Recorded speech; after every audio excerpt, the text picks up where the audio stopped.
Faded in the city with my team, smoking, drinking, doing our own thing. Tell me what you into.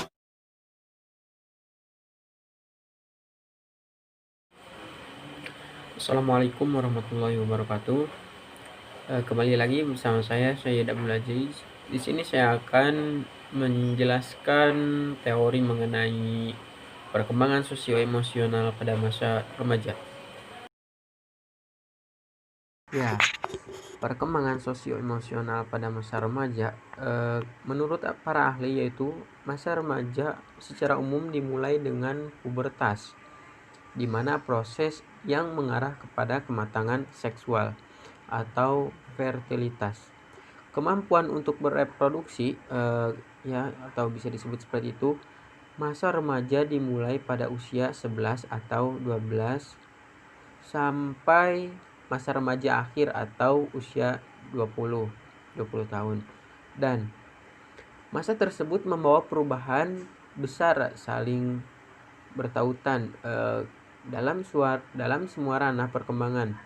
Masa remaja awal atau sekitar usia 11 atau 12 sampai 14 tahun, transisi keluar dari masa kanak-kanak, menawarkan peluang untuk tumbuh, bukan hanya dalam dimensi fisik, tetapi juga dalam kompetensi kognitif dan sosial. Selanjutnya yaitu penghargaan diri, identitas, dan perkembangan spiritual, serta religi. Penghargaan diri. Penghargaan diri yaitu keseluruhan cara yang kita gunakan untuk mengevaluasi diri kita. Berdasarkan hasil sebuah studi yaitu harga diri cenderung turun drastis selama masa remaja. Meskipun diketahui mereka memiliki penghargaan diri yang cukup tinggi di masa kanak-kanak. Menurut hasil studi ini, di masa remaja, penurunan penghargaan diri pada anak perempuan lebih besar dibandingkan anak laki-laki. Salah satu alasan adalah karena di masa pubertas, remaja perempuan memiliki pencitraan tubuh yang negatif. Penghargaan diri mencerminkan persepsi yang tidak selalu sesuai dengan realitasnya. Penghargaan diri yang tinggi dapat mengacu pada persepsi yang akurat mengenai nilai seseorang sebagai manusia serta keberhasilan dan pencapaian seseorang, namun juga dapat mengindikasikan kesombongan berlebihan dan merasa superior. Dengan cara yang sama, penghargaan diri yang rendah mengindikasikan persepsi yang mengenai kekurangan atau penyimpangan seseorang, atau bahkan rasa inferior dan ketidakamanan patologis. Dalam penghargaan diri yaitu ada yang namanya narsisme, mengacu pada pendekatan terhadap orang lain yang berpusat pada diri atau self-centered. Biasanya pelaku narsisme tidak menyadari keadaan aktual diri sendiri atau tidak menyadari diri sendirinya dan bagaimana orang lain memandangnya, menimbulkan masalah penyesuaian pada mereka yang melihat. Pelaku narsisme hanya berpusat pada dirinya pribadi, selalu menekankan bahwa dirinya itu paling sempurna, paling baik, paling oke, congratulatory, serta memandang keinginan dan harapannya adalah paling penting, paling baik, paling benar pokoknya. Identitas merupakan potret diri yang tersusun dari berbagai aspek yang mencakup identitas karir, identitas politik, identitas spiritual, identitas relasi, identitas prestasi, identitas seksual, identitas budaya atau etnik, yang selanjutnya itu minat, kepribadiannya, dan yang terakhir yaitu fisik. Menurut teori Erikson, tahap yang dialami individu Di masa remaja, yaitu tahap identitas versus kebingungan. Identitas atau identity versus identity confusion. Di masa ini remaja harus memutuskan siapakah dirinya, bagaimana dirinya, tujuan apakah yang akan diraihnya. Rencana ini, pencarian identitas ini disertai juga oleh moratorium psikolososial, kesenjangan antara keamanan kanak-kanak dan otonomi orang dewasa. Remaja bereksperimen dengan berbagai peran dan kepribadian. Remaja yang berhasil mengatasi konflik identitas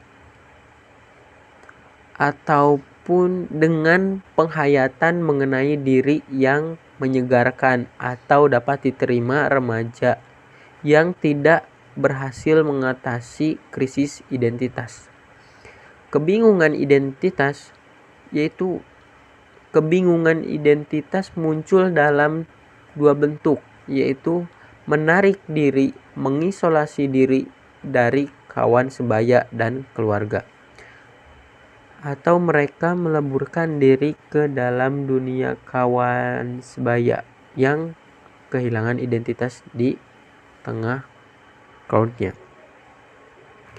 James Marcia dalam Centrock 2011 berpendapat bahwa teori perkembangan identitas Erikson terdiri dari 4 status identitas. Yang pertama ada krisis. Periode perkembangan identitas di mana individu berusaha melakukan eksploitasi terhadap berbagai alternatif. Yang selanjutnya itu ada komitmen, yaitu prestasi pribadi di dalam identitas. Ada difusi identitas, status individu yang belum pernah mengalami krisis ataupun membuat komitmen apapun. Mereka tidak hanya membuat keputusan yang menyangkut pilihan, pekerjaan, atau ideologi, mereka juga cenderung kurang berminat terhadap hal-hal semacam itu. Pernyataan identitas, status individu yang telah membuat komitmen namun tidak pernah mengalami krisis. Status identitas itu sering terjadi jika orang menurunkan komitmen pada remajanya, biasanya secara otoriter. Sebelum remajanya itu memiliki kesempatan untuk mengeksplorasi berbagai pendekatan ideologi dan pekerjaannya sendiri. Yang selanjutnya itu ada moratorium identitas. Adalah status individu yang berada di pertengahan krisis, namun komitmennya tidak ada atau hanya didefinisikan secara kabur. Yang selanjutnya ada pencapaian identitas. Adalah status individu yang telah mengalami krisis dan membuat komitmen. Pada masa remaja, mereka juga mengembangkan diri identitas etnik, aspek yang menetap dari diri yang mencakup penghayatan sebagai anggota dari sebuah kelompok etnik, bersama dengan berbagai sikap dan perasaan yang berkaitan dengan keanggotaan itu. Untuk remaja etnik minoritas, banyak remaja yang mengatasinya dengan mengembangkan identitas bikultur atau bicultural identity. Para peneliti menemukan bahwa identitas etnik yang positif juga berdampak positif pada remaja minoritas etnik. Dalam perkembangan spiritual dan religi, peningkatan cara berpikir abstrak menjadikan remaja mempertimbangkan berbagai gagasan tentang konsep religius dan spiritual. Poin yang kedua itu cara berpikir idealistik. Remaja yang meningkat menjadi dasar pemikiran apakah agama dapat memberikan jalan terbaik menuju dunia yang lebih ideal dan sebelumnya. Poin yang ketiga, meningkatkan penalaran logis remaja, memberikan kemampuan untuk mengembangkan hipotesis dan secara sistematis melihat berbagai jawaban terhadap pertanyaan spiritual. Poin yang kelima yaitu peneliti telah menemukan bahwa berbagai aspek agama terkait dengan hasil yang positif bagi remaja. Agama juga berperan dalam kesehatan remaja dan masalah perilaku mereka. Poin yang terakhir yaitu kebanyakan remaja yang religius merupakan pesan kasih sayang dan kepedulian terhadap sesama. Yang selanjutnya yaitu ada keluarga. Yang pertama, pengawasan orang tua. Pengawasan orang tua yaitu mencakup mengawasi pilihan remaja terhadap setting sosial, aktivitas, dan rekan-rekannya, serta akademis mereka. Minat terbaru yang melibatkan pengawasan orang tua berfokus pada keterbukaan remaja secara sukarela kepada orang tua. Remaja lebih bersedia untuk terbuka kepada orang tua ketika orang tua bertanya kepada mereka. Dan ketika reaksi remaja kepada orang tua dicirikan dengan rasa kepercayaan, penerimaan, dan kualitas yang tinggi. Selain pengawasan orang tua yaitu ada otonomi dan kelekatan. Ketika remaja didorong untuk meraih otonomi dan orang dewasa yang bijaksana akan mengurangi kendali dalam bidang-bidang di mana remaja dapat mengambil keputusan yang masuk akal. Orang dewasa tetap membimbing mereka untuk mengambil keputusan di bidang di mana pengetahuan remaja masih terbatas. Secara bertahap, remaja memperoleh kemampuan untuk mengambil keputusan yang matang secara mandiri. Secure attachment atau kelekatan yang aman, bisa disebut seperti itu, juga merupakan hal yang penting untuk menciptakan relasi antara remaja dan orang tuanya. Meskipun remaja berpihak ke arah kemandirian atau tidak terlalu tergantung pada orang lain, mereka masih perlu menilai relasi dengan keluarganya. Yang selanjutnya itu ada konflik orang tua dan remaja. Konflik orang tua yang seringkali meningkat di remaja yaitu di remaja awal masih tetap berlangsung selama dia masa SMA rata-ratanya. Kemudian menurun ketika remaja sudah mencapai di umur 17 sampai 20 tahun. Relasi orang tua sampai remaja menjadi lebih positif ketika remaja meninggalkan rumah sakit untuk berkuliah dibandingkan jika mereka masih tinggal di rumah bersama orang tua. Konflik sehari-hari yang merupakan ciri dan relasi orang tua sampai remaja biasanya memberikan fungsi yang berkembangan yang positif.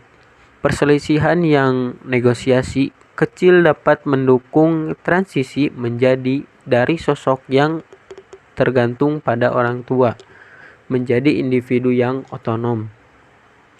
Model lama mengenai relasi orang tua dan remaja menyatakan konflik orang tua dan remaja berlangsung secara intens dan banyak menimbulkan stres selama masa remaja. Model baru menekankan orang yang berfungsi sebagai tokoh kelekatan dan sistem pendukung yang penting bagi remaja. Konflik orang tua sampai remaja tergolong moderat. Poin yang selanjutnya itu kawan sebaya. Di dalam kawan sebaya yaitu terdapat yang namanya persahabatan. Menurut Harry Stack Sullivan Centrox 2011, selama masa remaja, sahabat menjadi sangat penting untuk memenuhi kebutuhan sosialnya. Kebutuhan akan intimasi meningkat sangat di masa remaja awal dan memotivasi remaja untuk mencari sahabat. Jika remaja gagal untuk menempa persahabatan yang akrab, mereka akan mengalami kesepian dan penghayatan akan martabat dirinya, menurut self-worth, juga akan menurun. Dibandingkan dengan anak-anak yang lebih muda, remaja lebih terbuka mengenai hal-hal yang intim dan informasi yang bersifat pribadi kepada kawan-kawannya. Remaja lebih banyak bergantung pada kawan-kawan daripada orang tua untuk memenuhi kebutuhan mereka atas kebersamaan, ketentraman hati, dan intimasi. Karakteristik teman berpengaruh penting terhadap perkembangan remaja itu sendiri. Selain kawan sebaya, ada juga yang namanya kelompok kawan sebaya. Remaja yang tidak yakin akan identitas sosialnya cenderung lebih menyesuaikan diri dengan kawan sebayanya. Ketidakyakinan ini seringkali meningkat selama masa transisi. Kawan sebaya cenderung lebih menyesuaikan diri ketika ada seorang yang menurut mereka statusnya lebih tinggi. Kelompok kecil menurut Klik. Kelompok kecil yang jumlah anggotanya sekitar 2 hingga 12 individu dan rata-rata 5-6 individu biasanya memiliki kesamaan gender dan usia. Crow bersifat lebih besar dari Klik dan kurang personal. Anggotanya biasanya didasarkan pada reputasi, didefinisikan sesuai dengan aktivitas yang dilakukan oleh remaja. Di dalam kelompok kawan sebaya terdapat poin yaitu pacaran dan relasi romantis. Ada 3 tahapan mencirikan perkembangan relasi romantis di masa remaja. 1. Mulai memasuki afiliasi dan atraksi romantis pada usia 11-13 tahun yang dipicu oleh pubertas. Mengeksplorasi relasi romantis pada usia sekitar 14-16 tahunan.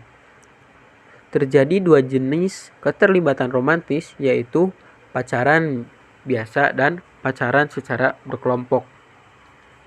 Yang ketiga, mengonsolidasi keterikatan romantis pada usia sekitar 17-19 tahunan. Dicirikan dengan ikatan emosi yang kuat, lebih stabil dan tahan lama. Konteks konsolidasi yang sangat kuat terhadap pola berpacaran remaja. Pacaran mengandung hubungan pria-wanita dan merupakan bentuk penyesuaian diri secara remaja. Pacaran yang terlalu dini dapat berkait dengan masalah perkembangan. Yang selanjutnya yaitu ada budaya dan perkembangan remaja. Di dalam budaya dan perkembangan remaja terdapat beberapa poin. Yang pertama, perbandingan lintas budaya. Terdapat persamaan dan perbedaan di antara para remaja di berbagai budaya dengan perkembangan teknologi. Budaya anak muda yang memiliki karakteristik atau karakter yang serupa muncul. Meskipun demikian, masih terdapat banyak variasi di antara para remaja di berbagai budaya. Terdapat upacara-upacara yang menandai transisi individu dari sebuah status ke status lainnya, khususnya ke masa dewasa. Poin yang kedua yaitu ada etnisitas.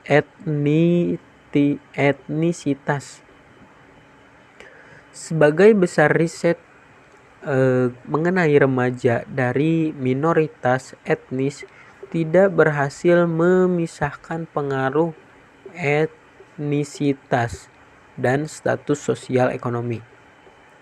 Etnisitas dan status sosial ekonomi dapat saling berinteraksi sedemikian rupa sehingga memperbesar pengaruh etnisitas. Meskipun beberapa remaja etnis minoritas berasal dari latar belakang ekonomi menengah, keuntungan ekonomi tidak sepenuhnya membuat mereka terbebas dari prasangka, diskriminasi, dan bias yang berkait dengan menjadi anggota kelompok etnis minoritas. Poin selanjutnya yaitu ada media. Remaja di seluruh dunia semakin bergantung pada yang namanya internet.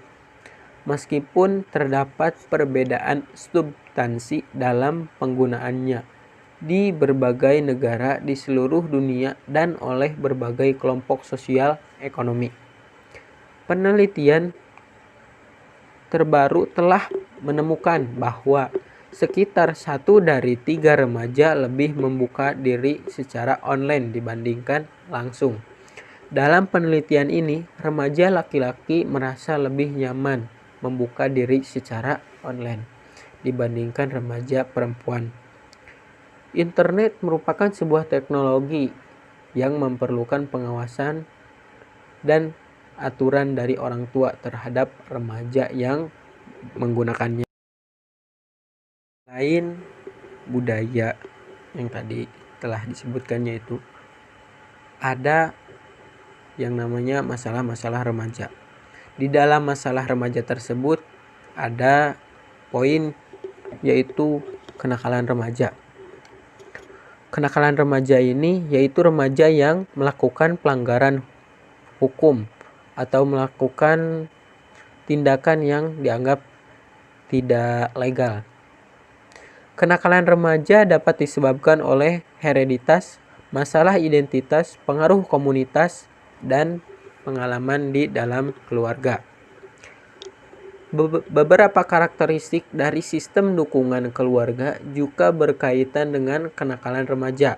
Orang tua dari remaja-remaja yang terlibat dalam kenakalan ini kurang mampu mengurangi perilaku antisosial dan mengembangkan sejumlah keterampilan dibandingkan dengan orang tua lainnya. Pengawasan dari orang tua terhadap remaja adalah hal yang penting untuk menentukan apakah si remaja akan terlihat dalam kenakalan remaja atau tidak. Kini semakin banyak hasil studi yang menemukan bahwa saudara kandung dapat memiliki pengaruh besar terhadap kenakalan. Wow, saya juga tidak mengerti ya. Yang selanjutnya yaitu mencakup ada yang namanya depresi dan bunuh diri dalam status masalah-masalah remaja tersebut. Depresi dan bunuh diri. Sejumlah remaja yang mengalami depresi lebih banyak dibandingkan dengan kanak-kanak.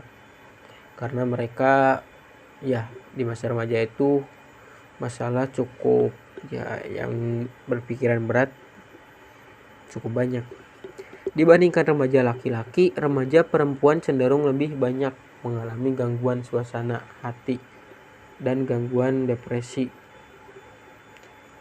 Ada beberapa faktor tertentu di dalam keluarga yang dapat membuat remaja beresiko mengalami depresi.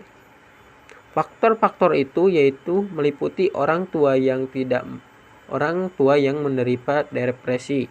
Yang kedua, orang tua yang tidak terikat secara emosi. Yang ketiga yaitu orang tua yang mengalami konflik perkawinan. Dan yang terakhir, orang tua yang mengalami masalah finansial.